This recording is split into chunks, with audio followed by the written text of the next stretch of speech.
Here's my preview of the number 14 Baylor men's basketball game against TCU. That's number 17 in the country. Some players to keep an eye on.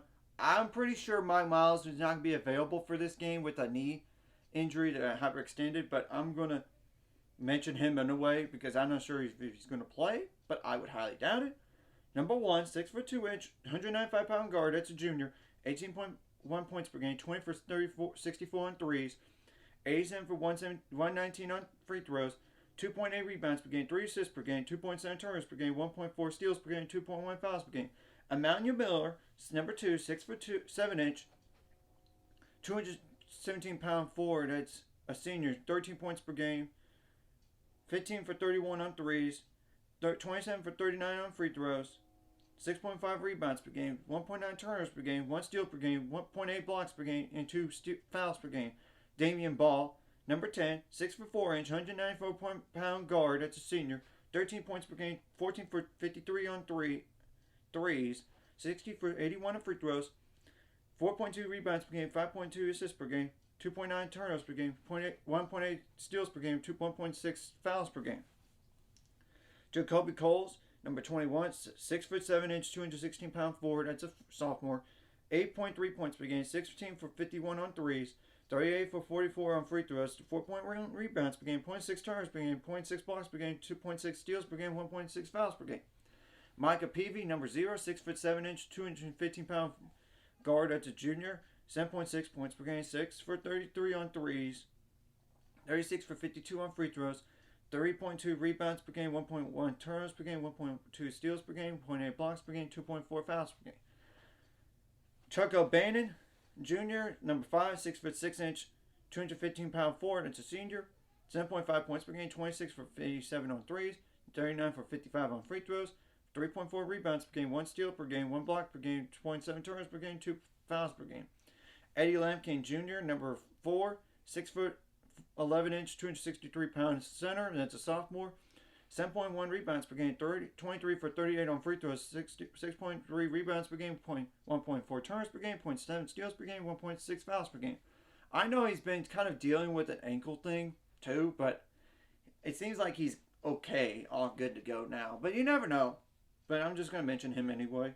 Shadea Wells, number 13, 6', 183-pound guard. That's a senior. 6 points per game, 15 for 58 on threes, 17 for 23 on free throws, 2 rebounds per game, 2.7 fouls, assists per game, 1.2 turnovers per game, 1.3 steals per game, 0.9 fouls per game.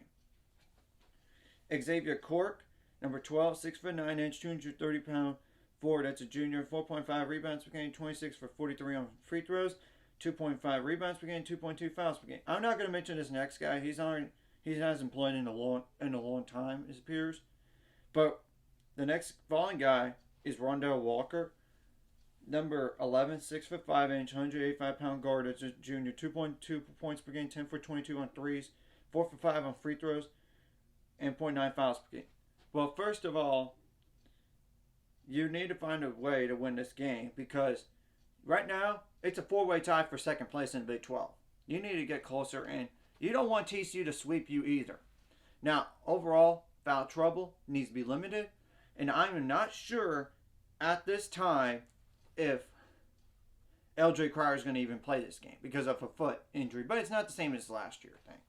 Same thing goes for Caleb Lohner, but I'm going to start defensively. You got to limit the 3-point shooters.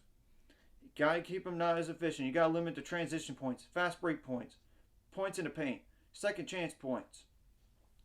You got to contain the slashers as well. Make them turn the ball over a lot. Make them turn the ball over in this game too.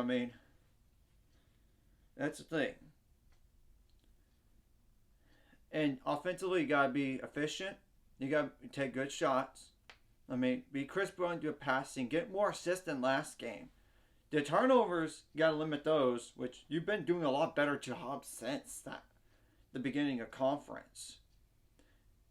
You got to get some offensive rebounds. You got to get second chance points, fast break points, points in the paint, and points out turnovers. Of course, you want to limit the points out turnovers on defense. So that's the gist of it. And of course, it would be huge if LJ Cryer gets to play, if he could step up. Same thing goes for, of course, Keontae George needs to step up. Adam Flacco needs to step up. Flopped on, but Jalen Bridges, I expect him to have a better game coming up. I believe he will step up. Of course, if we don't have Caleb Bloner, he just needs we need Joshua Ojianwuna to step up if he gets to play. Of course, Jonathan Chamwa needs to step up. Del Bonner needs to step up. Langston Love needs to step up in this game. And this is a prime opportunity to get exact revenge on TCU that barely beat us at home. But we played a lot better since. But you got to be a lot better than last time in terms of the second chance points against TCU. They beat us bad there. And the points out turnovers in transition. But that was the second conference game of the year. And I think we played a lot better since. So hopefully we shoot the ball a little bit better from 3 than last game. And free throws. You got to make your free throws count. You got to limit the free throws for TCU. You got to come out with more, match the energy of TCU. Because I know they're coming off of a loss to Kansas State by 21 points recently. So you got to be ready to go. Make adjustments on the fly as usual. And I'll put the stats in the description below. Anyways, if you like this content, hit the like and subscribe button. I'll see you guys later. 5 subscribers, we're on the road to it. Let's go.